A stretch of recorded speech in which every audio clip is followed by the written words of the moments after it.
Hello everyone and welcome back to Milo Farms. Well, out in the shop today we're going to do a very quick preseason video on this Yamaha Mountain Max 700. It's a year 2000 model, and these are going to be the items that you should check before the preseason for everything to make sure it's in good shape to get on the trail. So starting up here under the hood, you want to go through and check everything. If you want to replace the spark plugs, this is a good time to do it. If you're unsure of the status of your carburetors, if they need to be cleaned or checked out, that's a good time to do it. Check your air cleaner up here at the top. It's pretty unlikely on a snowmobile that the air cleaner can get dirty, but I've seen them many times where they've rotted away and started to fall apart to get sucked into the engine. So you want to make sure that's in good shape. You want to check your exhaust system. It's got all these springs that hold it together. You want to make sure none of those are off or broken. Over here on your clutches, you want to make sure that you've got your spare belt in place and it's in good shape or good enough shape. And you want to check your belt that's on the machine and make sure it's in good shape. Make sure it's in adjustment properly. Make sure on these Yamahas that your belt is just slightly above or just slightly below, like this is. You don't want it to be down super low or up super high, because that's going to change your clutch and how it works. You also want to look over your primary clutch and your secondary clutch both. Make sure there's nothing loose or broken. It's a good idea every few years to take those apart and do a little bit of cleaning on them. On these secondary clutches, it's a good idea to replace the little plastic ramps every so often. Then on the suspension, make sure everything's in good shape, nothing's bent, nothing's broken. Make sure you've lubricated all the zerks on the suspension. There's about 10 zerks in total on this machine.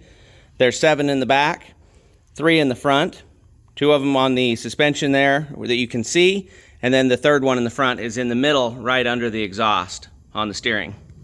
Then back here to the suspension, like I said, you should check all the lubrication down there, make sure everything's been greased properly.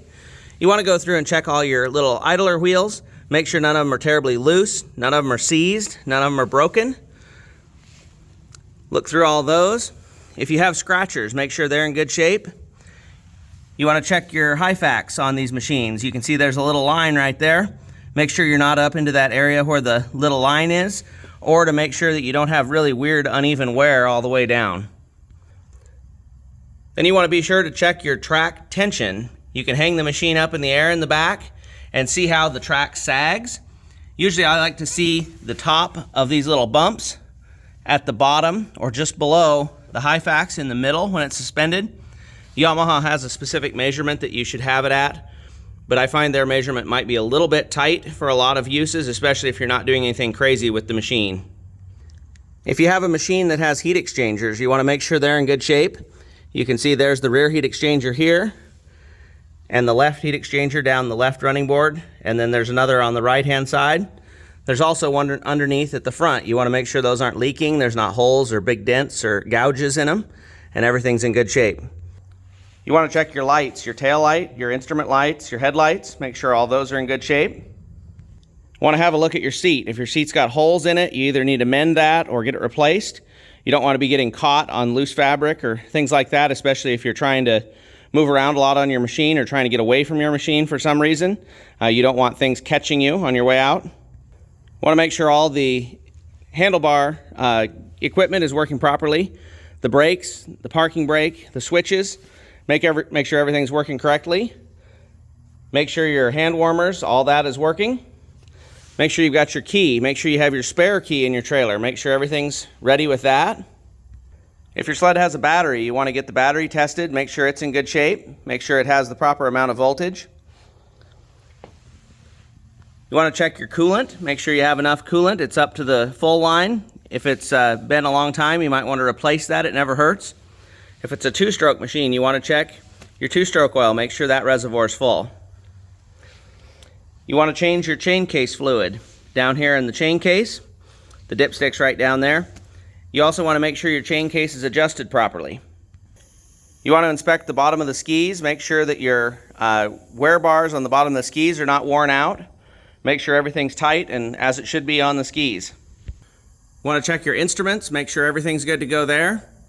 And then also make sure you've got a full tank of gas. If your machine has a recoil starter, you want to make sure the rope's in good shape. Make sure it's not going to be tearing on you the first time you use it. You also want to make sure if it has electric start that that's working properly. So that's just kind of a quick little walk around of everything that probably should be checked before the season starts. There's lots of other things you can include, lots of other services that could be done. Another thing to keep in mind, there's not really a good way to show it, but you want to check your front axle bearings on your track. Make sure those are in good shape. They're very hard to tell if they've failed without taking them apart, but it never hurts every few years to pull those apart and replace them.